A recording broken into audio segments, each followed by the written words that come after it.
بسم الله الرحمن الرحیم. الحمد لله والصلاة والسلام على سيدنا و نبینا رسول الله و على آله و اصحابه و من والاه. دوستان و عزیزان بیننده، می‌دانیم که مقصود بالاترین و مرام عالی‌ترین بنده مومن این رسیدن به مغفرت گناه، به دست آوردن رضای او تعالی و کامیابی در بهشت جاودان است.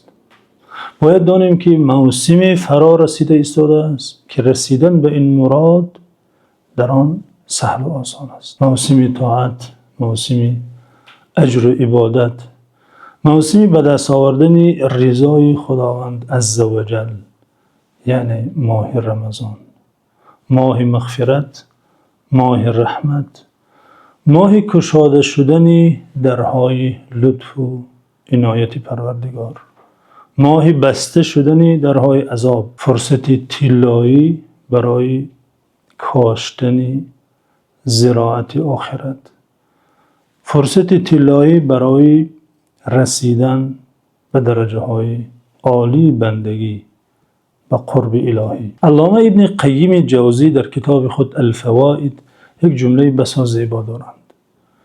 حضرت میگویند الوصول الى المطلوب بهجر العوائد و قطع العوائق والعلائق، یعنی میگویند رسیدن به مقصود وابسته به ترک عادتها و برطرف سازی مانعها و قطع ساختن دلبستگی هاست. به عباره ساده تر، یعنی اگر شخص میخواهد به مقصود خود رسد، میباید از بعض عادتهایی که دارد دست کشد، میباید مانعها را از پیش خود دور گرداند، میباید از بعضی چیزهایی که به آن چیزها دل بسته است دل کند، بعد میتواند به مطلوب خود، به مراد خود برسد. ولی چون رضای او تعالی و رسیدن به جنت و پاکسازی صحیفه اعمال از آلودگی های گناه که خیلی مطلوبی بزرگ است، با خفت و خواب و راحت و تنبلی به دست نمی آید. به ترک بعضی عادتها و برطرف ساختن مانعها حاصل می گردد. در پیش ماه رمضان داریم. خدا کند که به این ماه برسیم و توفیق طاعت و روزه‌داری و تلاوت و افطار و انابت و خشوع به ما میسر گردد.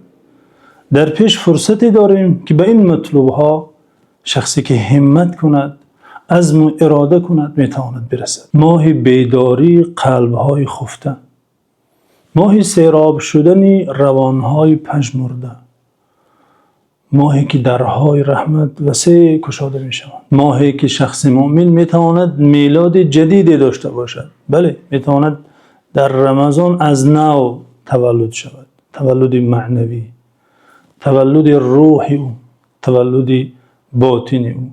می تواند گوید من در رمضان 2026 تولد شدم، چون که عمری جدیدی من، عمری با طاعت من، عمری با قرآن، عمری به حقیقت ارزشمند من از این سال آغاز شده بود، چون که پیش از آن از این چیزها دور بودم. میتواند تازه تولد شود. دوستان عزیز، ماه رمضان ماه تماشای صفحه های فیسبوک و اینستاگرام و دیگر وسایل نیست. ماه تماشای سلسله فیلم ها، ماه تماشای پاره های ویدیویی جالب نیست، بلکه ماه تماشای معانی قرآن است. شهر رمضان الذي انزل فيه القرآن. دوستان عزیز، این شرف این ماه را کافی است.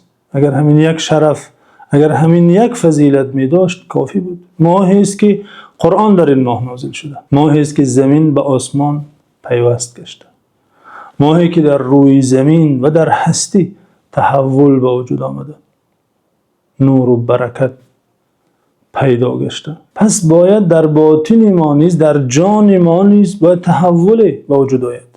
باید قرآن تازه به این باطن نازل شود، این قلب را، این باطن را منور گرداند، مصفا سازد. دوستان عزیز، ما نباید آن کسانی که حالا هستیم بعد رمضان همان کسان باشیم. نه، باید بعد رمضان شخصان دیگری شده باشیم. بله، نامهای ما همان نام هاست، بله، اما باید با ایمانی دیگری، با تقوای بیشتری، با محبت بیشتری نسبت قرآن، نسبت نماز، نسبت ذکر شخصان دیگری باید شده باشیم.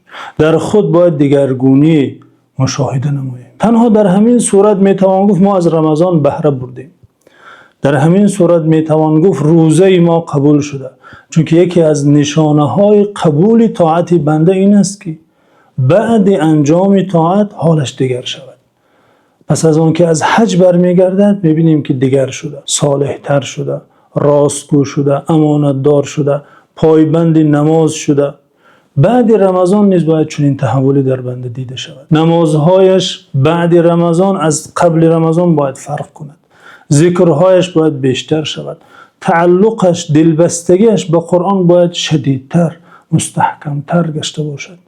باید ما بعد رمضان از ما قبل رمضان فرق کند. دوستان عزیز، ساعتهای رمضانی، بلکه بگذار گوییم دقیقه های رمضانی، بلکه ثانیه های رمضانی، هر یکی دردانه هایی هستند که نباید از دامن ما بیهوده بیفتد. در هر ثانیه رمضان ما میتوانیم درجات بلند اجر و ثواب به حسابی به دست آوریم. از سلف صالح روایت شده که میگفتند اگر به اهل قبرستان دری آرزو کردن را کشایند، بیان بفرمایید چه آرزو دارید، چه تمنا دارید. تمنا میکنند که در رمضان یک لحظه زنده باشد. دزد تنها از نوع آدمی نیست، میتواند تلفن هم دزد باشد.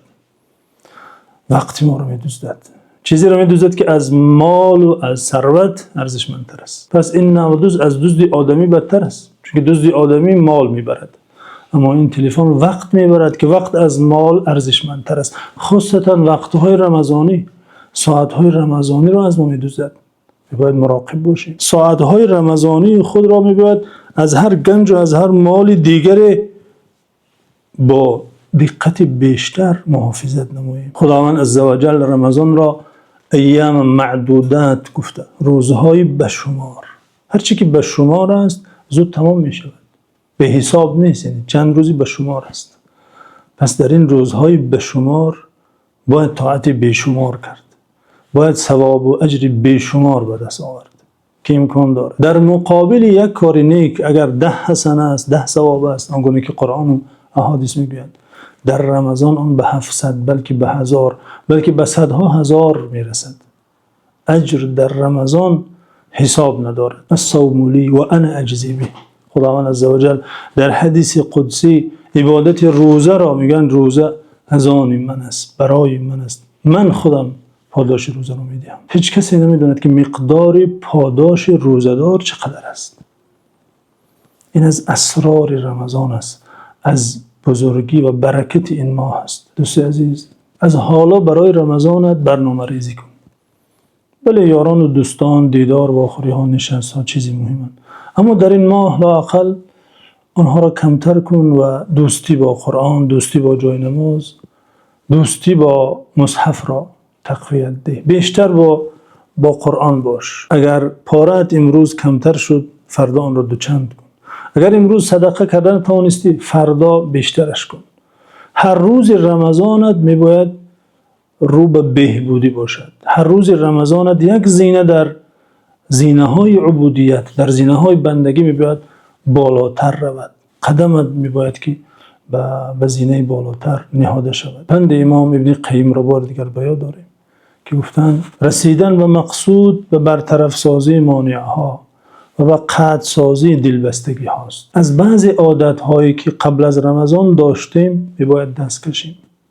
بعضی مانع ها را که مانع در راه طاعت و در راه بیشتر قرآن خواندن، بیشتر طاعت کردن هستند، آنها را میباید برطرف سازیم و هر ساعت رمضان را میباید گنجی بی‌بهای شماریم و به کمال قوت و به کمال حرص، به کمال تشنگی میباید آن ساعت را حفظ نماییم که این دردانه از دست ما بیهوده به زمین نیفتد. دوستان عزیز، در پایان این نوار از خداوند مسئلت می نماییم تا ما را که چند روز دیگر باقی مانده به این ماه رحمت، به این ماه مغفرت برساند و توفیق طاعت عطا نماید و طاعت و عبادت های ما را، خاصتا روزه ما را و صدقات ما را، تراویح و ختم ما را خالصانه به درگاهش قبول سازد. در حفظ و امان خداوند باشید.